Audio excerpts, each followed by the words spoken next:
Hi everyone, welcome to the Whiteleyverse with me, Connor Whiteley, for another daily short story. Now, before I start today's story, please remember to like, comment and subscribe to the channel so you don't miss any new content, and the engagement really helps the Whiteleyverse with the YouTube algorithm. Also, if you want to buy this short story and any of my other fiction, then they're available from all major ebook retailers and at your local bookstore and local library if you requested, and you can order paperback copies from Amazon. Now, here's today's short story. I hope you enjoyed just as much as I did writing it. Gay love Heir. Feeling the cold, wintry air brush over his cheeks as the wind blew gently, Stan kept walking up the long concrete path running up the hill to the university. Beautiful bright green trees lined the path, and the sound of other students walking, talking, and even cycling up and down filled the air as Stan kept walking. He had one of his favorite classes that he wasn't going to miss for the world. He loved his biological psychology lectures. Stan just thought it was amazing how our biology could impact our behavior in so many breathtaking ways. So he kept walking. He didn't want to be late. As he walked, he listened to the brief conversations of other students. They were all so glad to be back after the Christmas holidays. It was great to be back studying, learning, and most importantly, seeing friends. That was something that Stan's parents never quite understood about why he was excited to be back. He really wanted to catch up with his French and Spanish friends that had traveled back home for Christmas. The smell of aftershaves made Stan smile a little as he saw some hot guys walk past as they left for the day. Stan supposed they were lucky with only having one lecture at the crack of dawn, 9 a.m., but Stan still loved his midday lecture, and then the rest in the afternoon. When he neared the top of the hill, the path continued into the university grounds along wide open fields of lush green grass, and Stan was filled with a sense of relief. He was back, and in a strange way, he was home.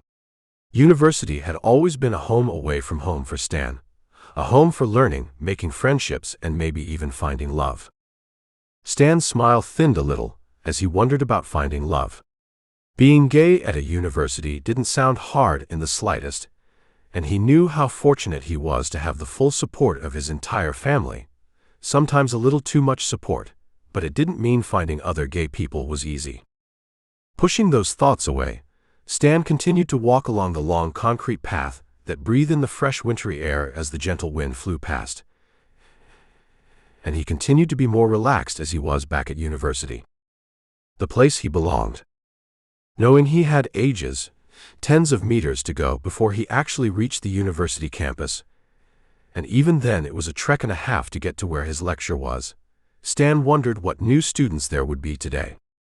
Even being in his first year at university, Stan had made friends with some older students for hookups, and apparently on the first day of the spring term, which Stan never quite understood because it was still January, new students would always turn up, regardless of them being new domestic students or new foreign exchange students. For some reason, Stan felt his stomach fill with butterflies of meeting new people and potentially meeting new men. He smiled to himself as he knew it's silly he was being. He studied psychology, human behavior, which was a female course mainly. Stan's smile deepened as he remembered the jokes from his family about it was a shame he wasn't straight with all those women, and it makes sense a gay should want to do what women do. Stan still couldn't believe that they actually said about that, but he agreed it was funny, and he did laugh. But with psychology being a female-dominated course, it was rubbish for gay people. Stan never ever said that, but he did think it. And to make things even worse, the men that were on the course were either straight or too straight acting to tell. And Stan had learnt long ago you never ask a man straight away if they were gay or not. Still, Stan really couldn't believe how silly his young self was. But as he walked onto the university campus with the tall metal buildings around him, the air a strange mix of weed and fresh wintry air, Stan took a deep breath, coughed at the weed, and knew it was great to be back. And this was going to be a great day. He just didn't know why.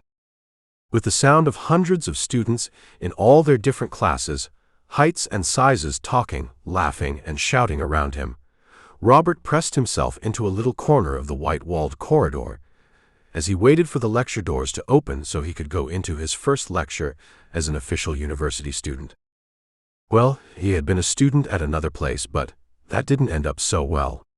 So he came here to Canterbury, England, and he really hoped, things would work out better. Breathing in the smell of expensive perfumes, aftershaves, and some fresh air from the open windows, Robert looked down on the corridor and just couldn't believe how many students were here.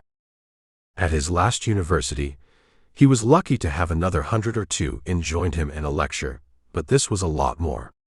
It was easily 300 or 400 students. Robert wasn't sure why the university designed this lecture theater to be only accessed by a small corridor that was never ever going to fit hundreds of students at any one point. Pushing those thoughts away, Robert pressed himself even tighter against the cold white wall as more students tried to pack themselves into the corridor. Robert wasn't a fan of the cold wall chill his back. He just hoped not all lectures were like this. He didn't want a repeat of his last time. He just wanted a fresh start. A chance to make new friends, learning, and maybe escape his life in the arms of a beautiful man. Robert caught a laugh that almost escaped, as he knew the last part was impossible. He was gay and proud and happy, but it seemed his happiness didn't matter, at least not in the eyes of his parents and wider family. Robert rested his head against the cold wall, willing the cold to chill his head, as he remembered how he met a beautiful man at his last university, and he was truly in love. He really loved that man. But his parents found out. Robert bit his lip and frowned as he remembered how annoyed they were, and how they threatened to cut him off and abandon him if Robert didn't change universities. Listening to the sounds of more talking, laughing, and shouting from his fellow students, Robert just stood there. He didn't want to think about the past. He wanted to learn and escape his home life, get a great job so he would never have to depend on his parents. But his eyes wetted. For some reason, Robert knew that future was a long time away, and he hated how much longer he would have to deny himself what he loved and wanted to have fun experiencing. Robert lifted up his head as he saw the massive group of students moving, as it looked like someone or maybe more than one person was coming through the crowd. Robert leant forward, as he wanted this to be the lecturer so he could get on with learning and forget about all his troubles. But it wasn't. It was just a group of students. Robert was about to look away when his mouth dropped as he looked at the most beautiful man he had ever seen. The guy's beauty was staggering. It wasn't natural. Robert knew he was probably being silly, but this guy was stunningly perfect. Robert loved the guy's tall, slim body, sapphire eyes, and his movie star smile. He was staggering, beautiful, perfect even. Robert quickly forgets all about his home life as he stared at this guy with his staggering beauty. When Stan turned the corner, he shook his head as he stared wide-eyed at all the students in all their different heights, classes, and sizes who were just rammed into the little white-walled corridor. There was no reason for it, but Stan was glad he was still slightly early. He didn't even want to imagine what this crowd of students would be like if all 400 students had turned up. Normally Stan was early, so he always missed these pre-lecture crams. But this was his first day back, and clearly all the Christmas drinks and food had made him forget what university was like. The smell of perfume from all the women was a little overpowering, and it made the taste of faint chemicals form on his tongue, but Stan liked the smell, he really did. There were some great scents here, and a part of Stan wondered if it would be weird to ask them what they were. He knew he couldn't tell them the perfume would be for him, but he could just lie. The last thing he wanted was a rumor going around campus that he was really into perfumes and all the stereotypical gay things. Forgetting about the perfume, Stan felt the cold air blow past him from the open glass windows, and he looked at the crowd of students. He needed to get to the front to ask a question to the lecturer.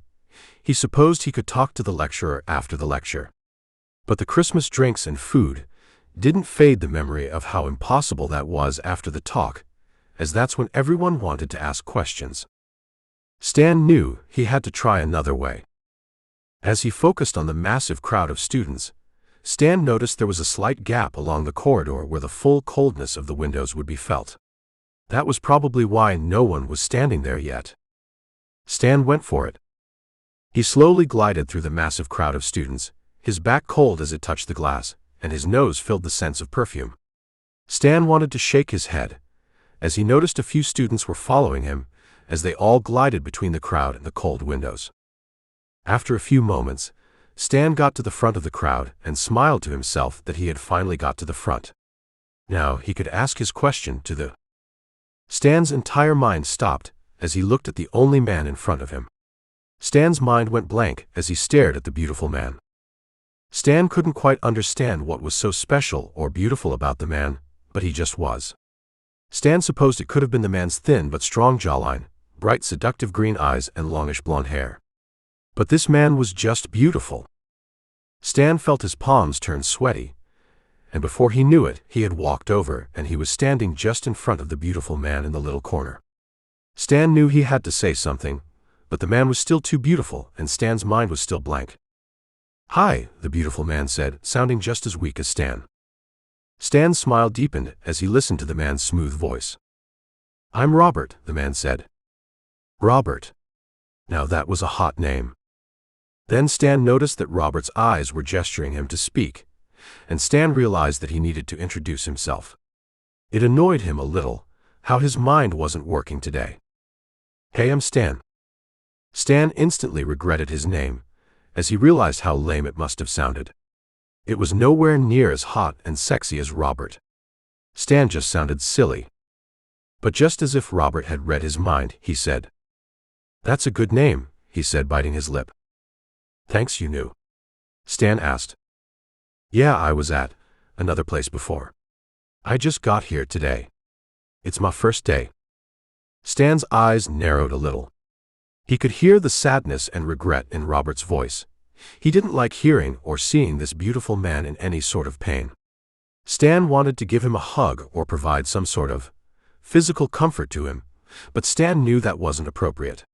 Was it? "I'm sorry," Robert said. Stan really wanted to kick himself now. He wished he wasn't this easy to read. He didn't want Robert to think he was pitying or seeing him as someone to be cared for.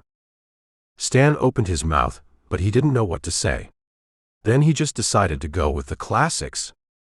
"You okay?" For a moment, Stan didn't know if Robert was going to answer, because he still stared at Stan, his eyes soft and even longing for something that Stan didn't know. Maybe a friend, maybe someone to talk to, maybe something more. The sound of the students falling silent and shuffling made Stan and Robert turn to see the lecturer coming down the hall, and the lecture was going to begin soon. Stan knew he had to offer something to Robert. He didn't know why. He didn't know why he was acting like this, but it didn't change how he felt. "I'm going to library afterwards if you want someone to talk to," Stan said, as the lecturer opened the door, and everyone went inside. Sitting in the soft fold-up chairs that were arranged level upon level like an amphitheater in the lecture theater, Robert stared at the PowerPoint that was on the large screen covering the wall in front of him. He stared at it, but he wasn't focusing on it. The PowerPoint was looking at the impact of hormones on behavior, and Robert couldn't concentrate enough to look at it. As he felt the soft material of the chair between his fingers, breathed in the perfume and air-conditioned scents, and listened to the lecturer give a passionate talk about the topic, Robert couldn't stop thinking about Stan. Robert was sure Stan didn't like his own name, but he did. Stan was the sort of name that belonged to a manly man, a practical man, a hot man. Which Stan definitely was. Robert remembered Stan's staggering beauty, and how badly he wanted to be with him. Robert tried to focus back on the lecture, but he couldn't. He could only think about Stan, and how beautiful he was. Robert remembered his offer, that Stan was going to be in the library later, and he wasn't sure. He just wasn't sure. As much as Robert wanted to talk to someone, he didn't want to inflict it all on Stan. Stan seemed like a nice, hot, perfect guy. He probably had all the men chasing after him, and he didn't need Robert. He hoped that wasn't true, but Robert knew he was just making up an excuse not to go to the library. Granted, he actually did need to go to the library to check out a few books he needed. But he didn't want to do it if Stan was there. Breathing in more of the perfume in the air, Robert remembered a very hurtful thing that his father, not dad. He didn't have a dad, as far as he was concerned, had said again and again. You must produce an heir to the family name. Robert frowned as he remembered that saying, and how hard and harshly his father had banged it into him ever since he was born. And that was the real problem. Watching the slides of the lectures change to show different cells and nerves, Robert realized that that was why his father would never accept him for being gay. Robert had to produce an heir for the family name. Robert shook his head as he wondered about how stupid it was. So what if there wasn't a biological heir to the family name? Robert might have kids. Him and his boyfriend might adopt, foster, or go through surrogacy. He knew he was going to be a great dad. He was great with kids, and he was going to be a far better dad than his was. If his kids wanted to be a movie star, gay, straight, trans, whatever, that would be okay. Because Robert was going to love them, be there for them, and support them no matter what. Because that's what a good dad does. A good dad doesn't force their child into a narrow path in life, all because they want a child. And the only true way to get an heir is to have sex with a woman. Robert realized his face was bright red, and sweat was dripping down his back and wetting his neck. Sure, he was annoyed, but he needed to think about it, and most importantly, he needed to talk to someone. Robert didn't like his parents for getting rid of all of his gay friends, his past boyfriends, and anyone who could remotely corrupt their son and not deliver an heir. He couldn't believe his father had said gays are wrong because they can't have kids. But as Robert looked across the lecture theater, he stared at the staggering beauty, sapphire eyes, and tall, slim body of Stan. And Robert knew what he was going to do. He was going to go to the library, talk about his life with another gay person, and live the life he wanted to live. His parents couldn't control him, how he felt, or what we wanted. And right now, Robert really wanted Stan. Tucking the rough fabric chair in under himself, Stan smelt the amazing scents of bitter coffee, sweet cakes, and citrusy oranges as he sat in the library cafe at a small two-person table as he waited for the most beautiful man he had ever seen to show up. Stan looked around the busy cafe that was between the two massive halves of the library, that was separated by a little glass door with lots of tables and students who were drinking, talking, and laughing with each other. Everyone was having a great time, a wonderful time, a perfect time. But there was still no sign of Robert. Stan felt his stomach tense as he wondered if Robert would show up. What if Robert didn't want to talk to him? What if Robert wasn't interested? What if Robert wasn't gay? His eyes widened a little, as Stan felt so silly for not even considering that. Stan almost wanted the ground to swallow him up, as he wondered if Robert was actually straight, and Stan had just made a massive fool of himself. Then he breathed in more of the bitter coffee-scented air. Stan tried to just relax and enjoy the little breakaway from the lectures before he went to his final one of the day. A part of him wondered if the final lecture, human sexuality, was some kind of plan from the universe to tell him to have a bit more faith. But it didn't help. Stan's stomach still felt tight, and his palms were sweaty as he really needed Robert to turn up. He wanted to help him. He wanted to comfort Robert. He wanted to be with Robert. Stan still wondered why he was acting like this. He never acted like a schoolboy who was head over heels in love before. But this time he felt different. He was different. As much as Stan wanted to forget his feelings and focus on listening to Robert with whatever hardship he wanted to talk about, Stan couldn't. He couldn't forget how he felt, the things he wanted to say and do with Robert. The sound of the glass cafe door opening made Stan turn around, and his mouth dropped a little as he stared at the seductive bright green eyes, strong jawline, and longish blonde hair of Robert. He was just beautiful. Stan didn't need any other words to describe him. He was just perfect the way he was. Standing up, Stan looked into those seductive eyes, and Robert stared back. They both smiled and walked up to each other. They hugged. And Stan loved the feeling of the pure chemistry and passion between them. In that moment, Stan knew Robert was gay, and he did care about him. And whatever happened today, Stan knew he was going to stay around, support him, and be there for Robert for a very long time. Welcome back everyone, it's me again, Colin Whiteley. So I really hope that you enjoyed today's story, because I flat out love writing creating stories and sharing them with you. If you enjoyed today's story, then please remember to like, comment and subscribe to the channel so you don't miss any new content, and the engagement really helps the Whiteleyverse with the YouTube algorithms. And if you want to buy this short story or any of my other fiction, then they're available from all major ebook retailers, and you can get them from your local library if you requested, and you can order the paperback copies from Amazon, your local bookstore or local library if you request it. Lastly, if you want to support the channel on a one-off basis, then you can now buy me a coffee at buymeacoffee.com/ConnorWhiteley. Also, if you know anyone who would enjoy today's story, then please share it with them. I'm always really grateful when you wonderful people help spread the word about the channel. So, thanks for watching the Whiteleyverse, and I'll see you again soon. Have a great day, everyone.